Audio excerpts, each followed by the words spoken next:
Okay, तो last time हमने क्या काम किया था, हमने परचेजिंग करना सीखी थी क्विक बुक के अंदर। और 3 टाइप्स की हमने परचेजिंग की थी। फर्स्ट आपकी जो थी ऑन अकाउंट्स की थी, उसमें भी आपके पास 2 टाइप्स थी। एक आपने विद बिल परचेजिंग की थी और एक आपने विदाउट बिल की परचेजिंग की थी, ठीक है। और उसके बाद आपने कैश में भी परचेजिंग करना सीखी थी, ठीक है। तो आज हम पढ़ेंगे सेल्स। तो सेल्स करने के लिए जिस तरीके से हमारे पास वेंडर्स का एक सेक्शन मौजूद था जहां पे हमने अपनी परचेजिंग की थी, तो सेम एज इट इज आपके पास कस्टमर का भी एक सेक्शन मौजूद है जहां पे आप परचेजिंग वगैरह करते हैं या तो कस्टमर से रिलेटेड सारी एक्टिविटी परफॉर्म कर रहे होते हैं, ठीक है। तो आज हम यहाँ पे सेल्स पढ़ने जा रहे हैं।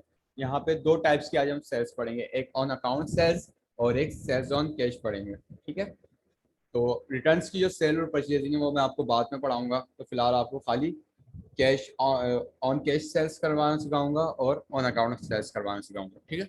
तो यहाँ पे देखें, मैंने आपको लास्ट टाइम भी ये बात बताई थी कि आपको क्विक बुक खुद ही बताता है कि किस तरीके से उसके ऑर्डर चलता है या उसका प्रोसेस चलता है। यहाँ पे आपको नेविगेट किया गया था सबसे पहले तो ऑन अकाउंट के लिए, किस तरीके से आपने ऑन अकाउंट के प्रोसेस को कंटिन्यू किया था।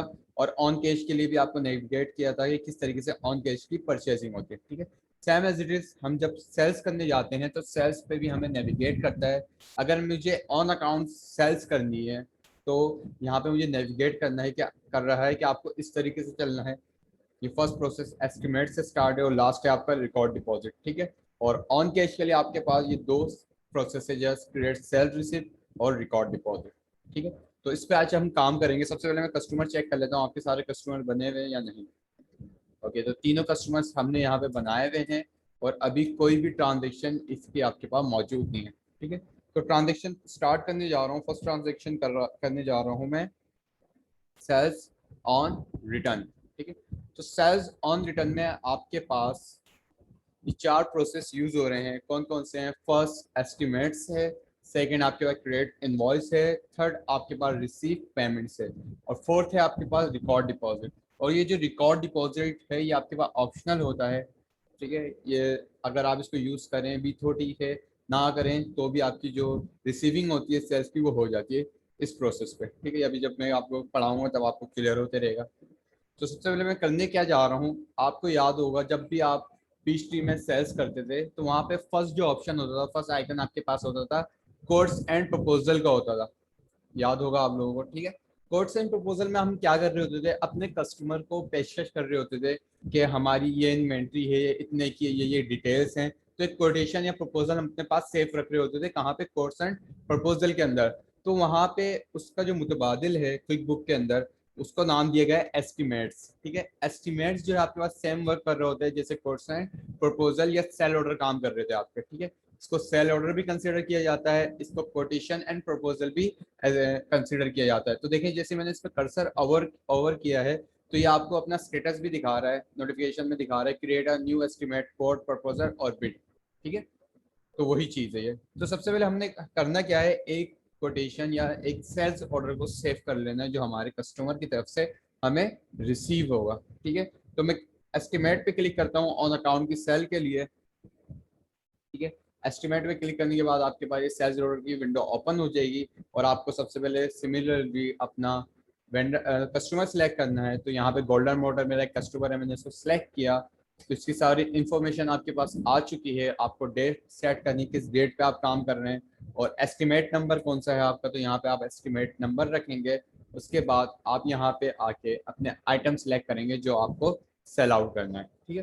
तो यहाँ पे मैं ड्रैग डाउन करूंगा तो जितनी भी मैंने इन्वेंट्री बनाई हुई है वो तीनों आ चुकी है, होंडा, सुजुकी एंड यामा। तो सपोज करें मैं इसको होंडा बेचने जा रहा हूँ, तो होंडा मैंने सेलेक्ट की। तो देखें डिस्क्रिप्शन में आपके पास सेल्स होंडा आ गया जो आपने इन्वेंट्री बनाते हुए सेट किया था। देन आपको यहाँ पे क्वांटिटी इंटर करनी है कि कितनी क्वांटिटी आप इसको सेल कर रहे हो। तो क्वांटिटी में मैंने 2 लिखा। आपके जो रेट है वो 1,10,000 रुपये। तो 2 के हो गए आपके पास 2,20,000 रुपये। लेकिन यहाँ पे आपके पास मार्कअप भी आ रहा है, इस मार्कअप को आप फिलहाल रिमूव कर देंगे। मैं बाद में आपको ये बताऊंगा किस चीज़ पे ये सेट होगा, ठीक है। इस मार्कअप को आप रिमूव कर देंगे तो आपकी अमाउंट कितनी हो गई? 2,20,000। ओके। और यहाँ पे आपसे नोटिफिकेशन वो पूछता है कि आपकी जो सेल्स है टैक्सेबल है या नॉन टैक्सेबल है। तो आप इसको टैक्सेबल रहने देंगे और टैक्स जो है हम बाद में सेट करना सीखेंगे, ठीक है। तो सिमिलरली आपको करना क्या है, नीचे आ जाना है और यहाँ पे कस्टमर का कोई मैसेज है ठीक है। कस्टमर मैसेज, सपोज करें आपका कस्टमर है, आपने जो उसको, आपके पास जो ऑर्डर रिसीव हुआ है अपने कस्टमर की तरफ से, तो वो आपको कोई सजेशन दे रहा है, या तो कुछ बता रहा है, कुछ बोल रहा है कि आप हमें जल्दी दे दिएगा, या आप खुद कुछ उसको कहना चाहते हैं, आप उसको अप्रिशिएट करना चाहते हैं, या कोई भी स्टेटस सेट करना चाहते हैं उसके ऑर्डर पे, तो यहाँ पे आपको मल्टीपल स्टेटस मिल जाएंगे। और all work is complete, it's been a pleasure working with you. ठीक है, please remit to above address. तो ये आपके पास स्टेटस है, या तो आप अपने पास से भी यहाँ पे कुछ भी लिख सकते हैं। ठीक है, ये ऑप्शनल फील्ड है। मेमो नंबर में आपके पास बिल नंबर होता है। ठीक है, आपको पहले ही बताया था। उसके बाद आपको करना क्या है, सिर्फ सिंपल इसको सेव एंड क्लोज कर देना है। सेव एंड न्यू करूंगा तो मेरे पास ये वाला सेल ऑर्डर जाके सेव हो जाएगा, और न्यू सेल ऑर्डर मेरे पास ओपन हो जाएगा न्यू क्रिएशन के लिए। ठीक है, तो मैं इसको फिलहाल सेव एंड क्लोज कर रहा हूँ। तो हमने एक जो है सेल ऑर्डर बना चुके हैं। तो यहाँ पे देखिए आपके पास चेक स्पेलिंग ओपन हो चुका है, स्पेलिंग चेक कर रहा है क्विक बुक आपकी कि आपने कोई स्पेलिंग गलत लिखी है। तो होंडा की स्पेलिंग आपने आई थिंक गलत लिखी है। ये कह रहा है कि होंडा का जो एच है वो बड़ा होता है। ठीक है, तो कोई इशू नहीं है, आप इसको इग्नोर कर देंगे तो ये जाके सेव हो जाएगा। ठीक है, तो इवेंट कस्टमर्स में जाके चेक कर लेते हैं। तो यहाँ देखें हमने एक एस्टिमेट बनाया हुआ, कितने का एस्टिमेट है हमारे पास, 2,20,000 रुपये का। ओके, अब होता क्या है, सर आपकी आवाज नहीं आ रही। आवाज नहीं आ रही मेरी?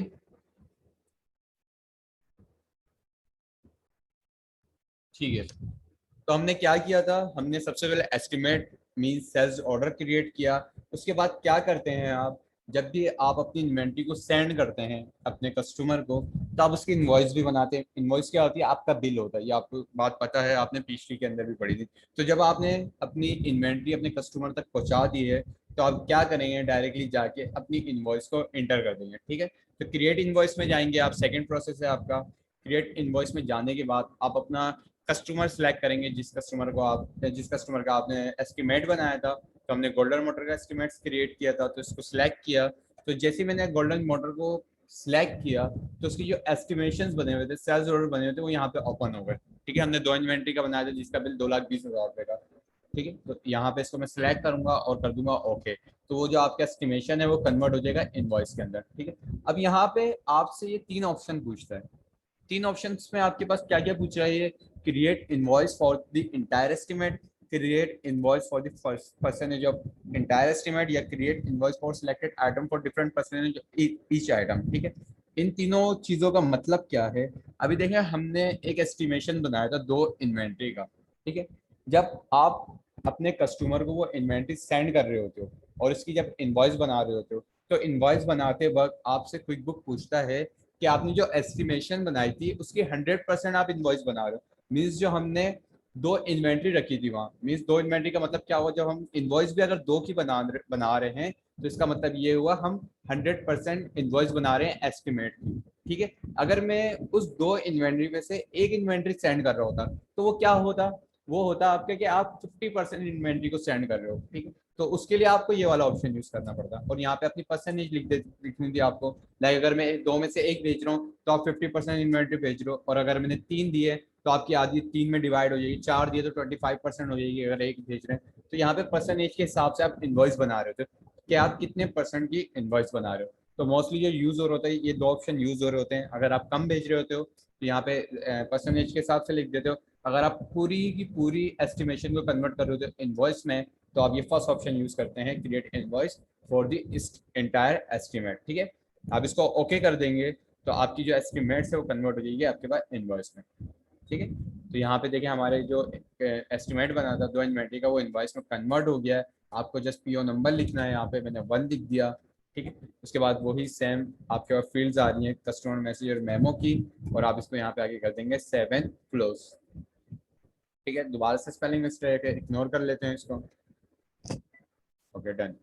अब दोबारा से स्टेटस जाके चेक कर लेता हूँ मैं अपना स्टेटस, मुझे अभी क्या बता रहा है। स्टेटस मुझे बता रहा है कि आपने गोल्डन मोटर की एस्टिमेट बनाई थी, सबसे पहले एस्टिमेट 29 तारीख को। ठीक है, और उसके बाद आपने इसकी इनवॉइस क्रिएट की है, और आपको अकाउंट बता रहा है कि अभी ये जो अमाउंट है आपकी अकाउंट रिसीवेबल है, मीन्स रिसीवेबल है, अभी रिसीव नहीं हुई है। और ये बैलेंस आपको यहाँ पे भी शो करवा रहा है कि 2,20,000 रुपये का बैलेंस इस कस्टमर के ऊपर आपके पास चढ़ा हुआ है, जो कि रिसीव नहीं हुआ। ठीक है, तो अब क्या करना है, हमें इसकी रिसीविंग करनी है। रिसीविंग किस तरीके से आपके पास होगी, आप जाएंगे रिसीव पेमेंट्स में, इस पे क्लिक करेंगे और रिसीव पेमेंट में क्लिक करने के बाद आपको दोबारा से अपना वेंडर सेलेक्ट करना है किससे आप रिसीविंग कर रहे हैं। तो मैं गोल्डन मॉडल से कर रहा हूँ तो मैंने इसको सिलेक्ट किया, ठीक है। तो यहाँ पे इसकी जो अमाउंट की ड्यू अमाउंट रिसीवेबल्स अमाउंट आपको शो हो गई है 2,20,000 रुपये।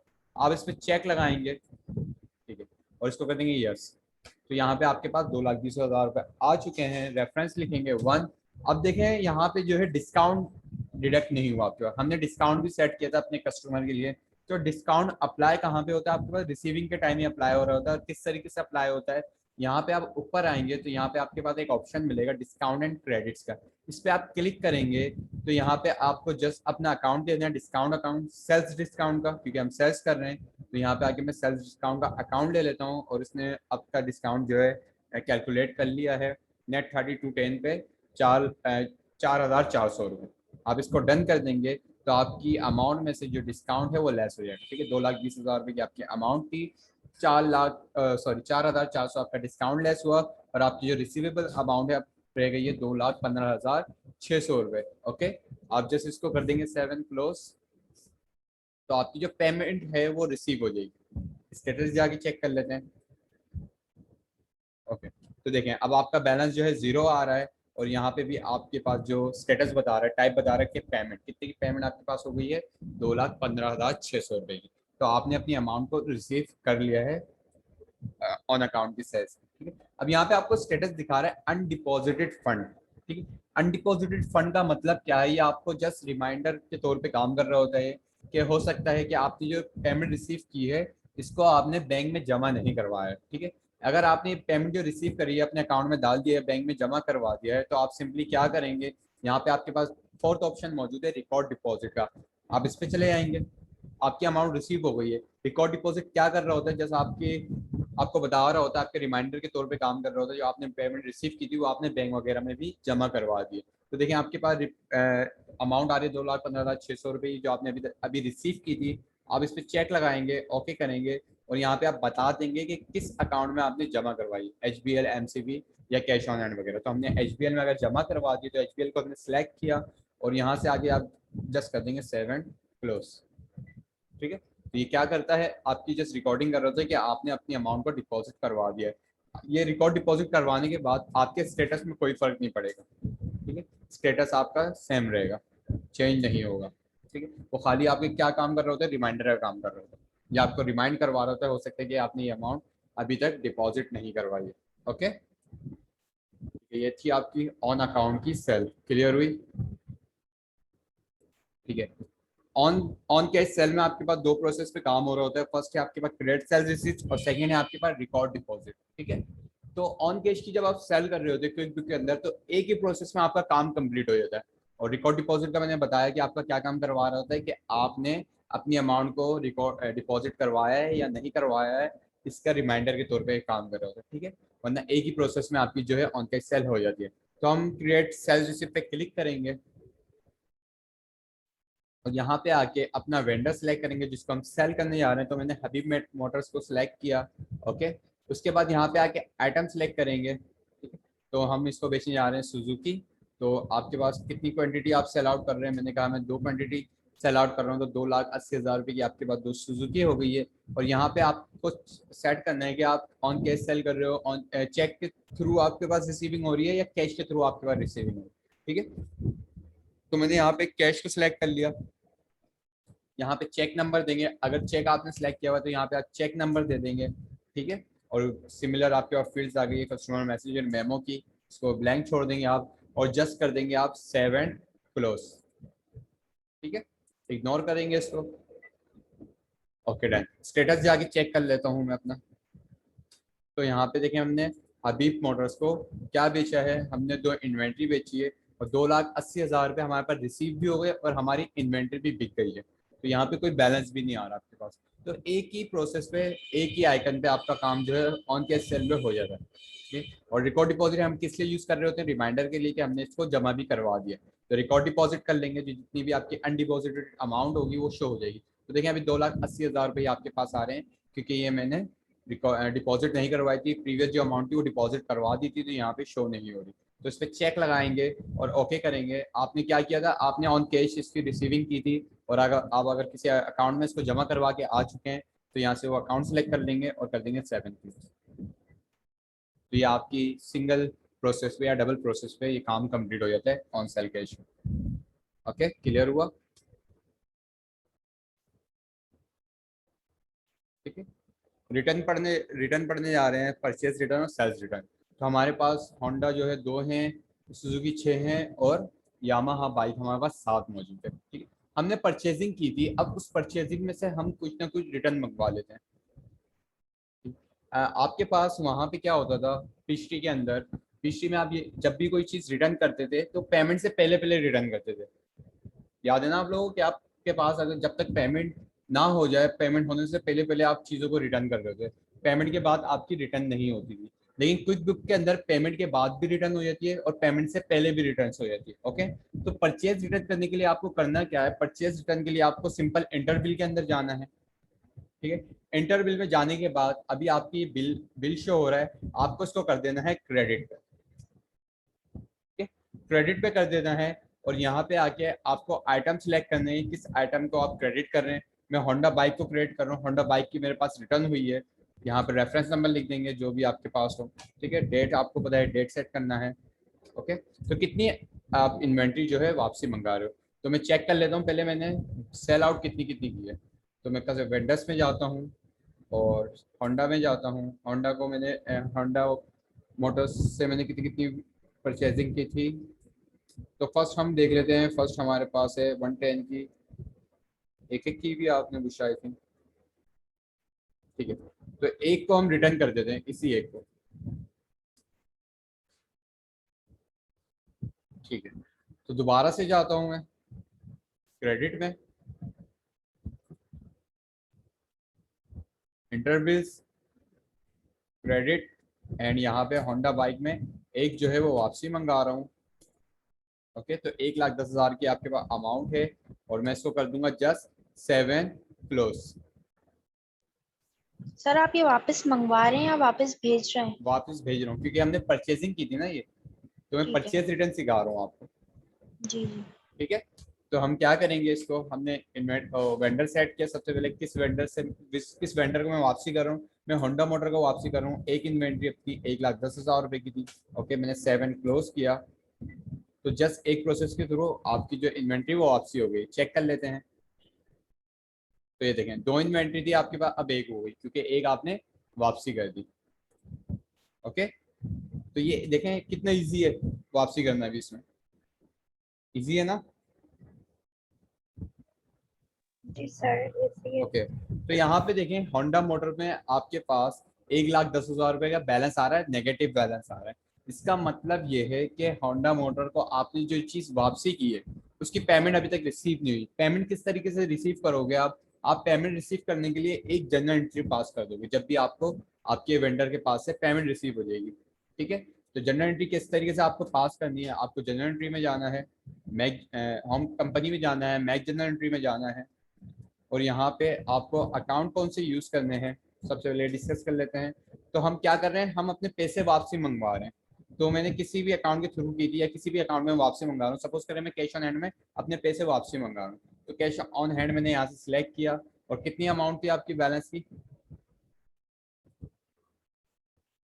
बैलेंस अमाउंट चेक कर लेते हैं। बैलेंस अमाउंट है आपकी 1,10,000 रुपये। ठीक है, तो इसको हम वापसी मंगवा रहे हैं जनरल के एंट्री के थ्रू। तो कैश ऑन हैंड लिखा मैंने डेबिट पे, और यहाँ पे 1,10,000 रुपये मैंने इंटर किए। ठीक है, और क्रेडिट पे, सॉरी हाँ, क्रेडिट पे क्या लिखूंगा मैं, आप लोग बताएं। Cost of purchase return. Cost of sale. हमने जो डिस्काउंट ट्रेस करवाया था, कॉस्ट ऑफ सेल का करवाया था परचेजिंग के दौरान। ओके, तो परचेज रिटर्न भी आप यहाँ पे यूज कर सकते हैं। अगर आपके पास परचेज रिटर्न अकाउंट मौजूद है तो आप परचेज रिटर्न को भी सिलेक्ट कर सकते हैं। चेक कर लेते हैं हम, सबसे पहले परचेज रिटर्न हमारे पास मौजूद है। ठीक है, ये आपके पास परचेज रिटर्न को ले लेंगे हम। ठीक है, और 1,10,000 रुपये यहाँ पे इंटर कर देंगे। अब यहाँ पे देखें आपके पास नेम का ऑप्शन मौजूद है। नेम में आपको क्या करना है, आप ये 1,10,000 रुपये किसके नेगेटिव बैलेंस को आप डिक्रीज करने जा रहे हैं? आप वेंडर के नेगेटिव बैलेंस को डिक्रीज करने जा रहे हैं। तो यहाँ से आपको करना क्या है, अपना वेंडर सिलेक्ट कर लेते हैं। कौन सा वेंडर है आपका? होंडा मोटर्स, ठीक है, जो आपका वेंडर। तो मैंने सिलेक्ट किया होंडा मोटर और उसको कर दिया 7 क्लोज।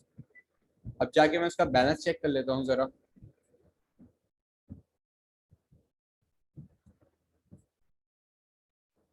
ओके, लेस नहीं हुआ, कोई इशू, मसला क्या है हमने?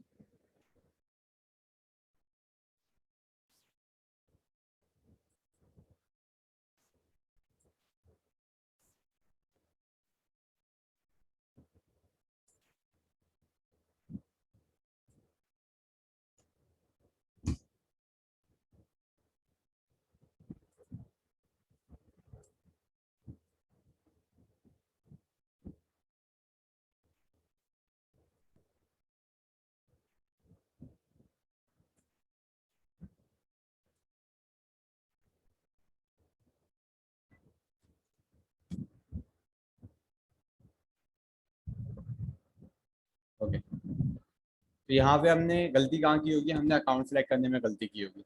अकाउंट चेक कर लेते हैं, एक मिनट। हमारी रिसीवेबल्स अमाउंट है ये, मे बी।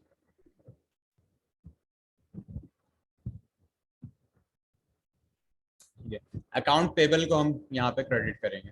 हमने गलत अकाउंट को यूज किया।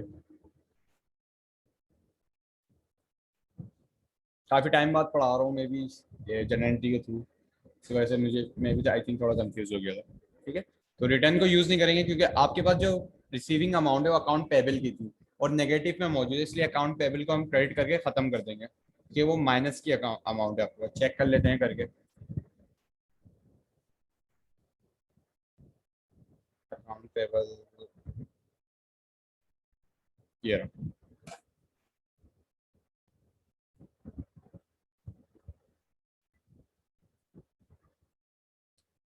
ठीक है, तो देखें आपकी जो अमाउंट थी वो जीरो हो गई है। तो आप क्या करेंगे, अपने कैश ऑन हैंड को डेबिट कर देंगे और जो आपकी पेबल की नेगेटिव अमाउंट थी उसको क्रेडिट कर दोगे। तो आपकी जो अमाउंट है वो रिसीव हो जाएगी, ठीक है, और आपका बैलेंस भी खत्म हो जाएगा। तो ये प्रोसेस था परचेज रिटर्न का। कंफ्यूजन? ठीक है, सेल्स रिटर्न आपके पास किस तरीके से हो रही होती है? यहाँ पे सेल्स रिटर्न के लिए आपके पास एक ऑप्शन मौजूद है रिफंड्स एंड क्रेडिट का। इसके जरिए, इसके थ्रू आप सेल्स को रिटर्न कर रहे होते हैं। तो यहाँ पे हमने आज कोई ना कोई चीज सेल की थी। क्या सेल किया है हमने? गोल्डन मोटर को भी सेल की है, होंडा बाइक, ओके, और हबीब मोटर को हमने सुजुकी सेल आउट की। तो इसको रिटर्न करना सीखते हैं। ठीक है, आप डायरेक्टली चले जाएंगे रिफंड्स एंड क्रेडिट्स में, और यहाँ पे जाने के बाद आपको अपना कस्टमर सेलेक्ट करना है जिसकी आप रिटर्न कर रहे हैं। आपके पास इन्वेंट्री रिटर्न हो रही है, तो मैंने किसको सेल आउट की थी? गोल्डन मोटर्स को। तो गोल्डन मोटर को मैंने सेलेक्ट किया। ठीक है, उसके बाद आइटम सेलेक्ट करेंगे, क्या रिटर्न हो रहा है? मैंने कहा होंडा बाइक रिटर्न हो रही है। कितनी हो रही है? मैंने कहा 1 रिटर्न हो रही है। तो 1,25,000 रुपये की जो आपकी होंडा है वो वापसी हो रही है। ठीक है, उसके बाद आपको करना क्या है, आपको जिसको पीओ नंबर डाल के सेव एंड क्लोज कर देना है। तो ये आपसे 3 ऑप्शन पूछेगा। ठीक है, 3 ऑप्शन क्या आ रहे हैं आपके पास? Retain as unavailable credit, give refund, apply to an invoice. इसका मतलब क्या है आपके पास retain as an available credit? कि आपके पास जब आपके कस्टमर की इन्वेंट्री वापसी आती है तो आपको उसके पैसे भी देने पड़ते हैं। ठीक है, तो पैसे की जो कंडीशन है वो क्या है, आपसे ये पूछ रहा है। फर्स्ट ऑप्शन है कि return as an available credit. इसका मतलब ये है कि आपके पास पहले से, या आपके कस्टमर के पास पहले से आपके पैसे चढ़े हुए हैं, आपने उसी में से काट लिए। आपके आपके पास जो पैसे चढ़े हुए थे कस्टमर के ऊपर, उसने उसी में से आपने उसको माइनस कर दिया। तो यहाँ पे यूज करेंगे return as an available credit, कि पहले से क्रेडिट चढ़ा हुआ है कस्टमर के ऊपर, लेकिन आपने पैसे उसके रिसीव किए हुए थे और आपको पैसे वापसी करने हैं। तो आप यहाँ से आगे करेंगे गिव अ रिफंड। ठीक है, आप रिफंड कर रहे हो उसको पैसे। लेकिन अगर आपने ना पैसे लिए थे उससे, ना पहले के पैसे चढ़े हुए थे, आपने इनवॉइस में वापसी हो रही है आपके पास इन्वेंट्री। मींस कि आपने जब इनवॉइस बनाई थी और जब उसने आपको पेमेंट की, आपने उसको इन्वेंट्री सेंड आउट की, तो उसने पेमेंट की, आधी पेमेंट की और आधी इन्वेंट्री वापसी कर दी। तो आप क्या कर रहे हो, आप इनवॉइस में ही डिक्रीज कर रहे हो उसके अमाउंट को, क्योंकि आपकी इन्वेंट्री पेमेंट होने से पहले पहले वापसी आ रही है। तो आप ये थर्ड ऑप्शन को यूज करोगे। लेकिन हमने अभी क्या किया था, अभी जो मैंने सेल्स की थी उसमें मैंने उसकी अमाउंट को भी रिसीव कर लिया था और अपनी सारी की सारी इन्वेंट्री भी उसको दे दी थी। तो मैं यहाँ पे सेकंड ऑप्शन यूज करूंगा, गिव अ रिफंड।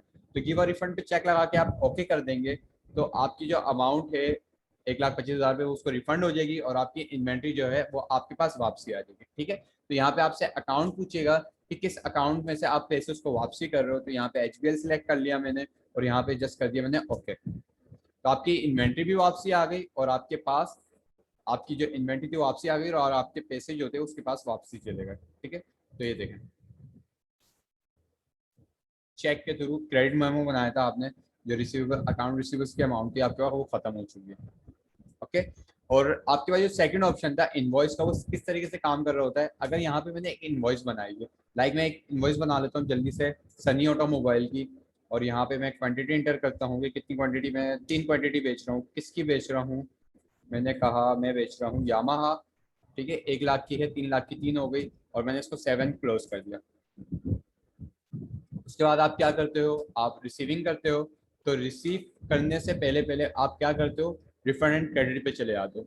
होता क्या है, जब आप उसको इनवॉइस सेंड करते हो तो आपको पेमेंट पूरी नहीं भेज रहा होता, आपकी कुछ इन्वेंट्री को वापसी भी कर रहा होता है और जो इन्वेंट्री उसने रखी होती है उसके पैसे आपको भेज रहा होता है। तो आप क्या करते हो, पहले जो आपके इन्वेंट्री वापसी आई उसकी रिकॉर्डिंग करते हो। ये पिछली में भी हमने पढ़ा था, तो वो कहाँ से होती है, रिफंड एंड क्रेडिट में से। रिफंड एंड क्रेडिट सेलेक्ट करेंगे और अपना वेंडर सेट करेंगे, सनी ऑटोमोबाइल। आइटम सेलेक्ट करेंगे जिसके आपके पास रिटर्न हो रही है यामाहा की। कितनी वापसी आ रही है, मैंने कहा एक वापसी आ रही है, तो 1 लाख रुपए की आपके पास वापसी आ रही है। पीओ नंबर डालेंगे यहाँ पे। ठीक है, देन आपसे पूछेगा रिटर्न एंड अवेलेबल क्रेडिट, ये यूज नहीं करें। Give a refund, give a refund अब हम कर ही नहीं सकते क्योंकि अभी तक हमने इसकी रिसीविंग की ही नहीं है। हम क्या कर रहे हैं, इसको इनवॉइस पे अप्लाई कर रहे हैं, जिस जो हमने इनवॉइस बनाई थी। तो अप्लाई टू एन इनवॉइस करेंगे इसको और ओके कर देंगे। ठीक है, तो आपकी जो इनवॉइस बनी हुई थी वो ओपन हो चुकी है 3 लाख रुपए वाली, और कितने की आपके पास रिटर्न हो रही है 1 लाख रुपए की। तो आप 1 लाख रुपए डन करोगे, डन करने के बाद 7 क्लोज कर दोगे इसको और जाके आप रिसीविंग कर लोगे। अपनी रिसीव करेंगे तो अब हमारे पास 2 लाख रुपए की रिसीविंग होगी। चेक करिएगा आप, ये देखें अब रिसीविंग कितनी की हो रही है आपके पास, 2 लाख की। चेक लगाएंगे इस पर।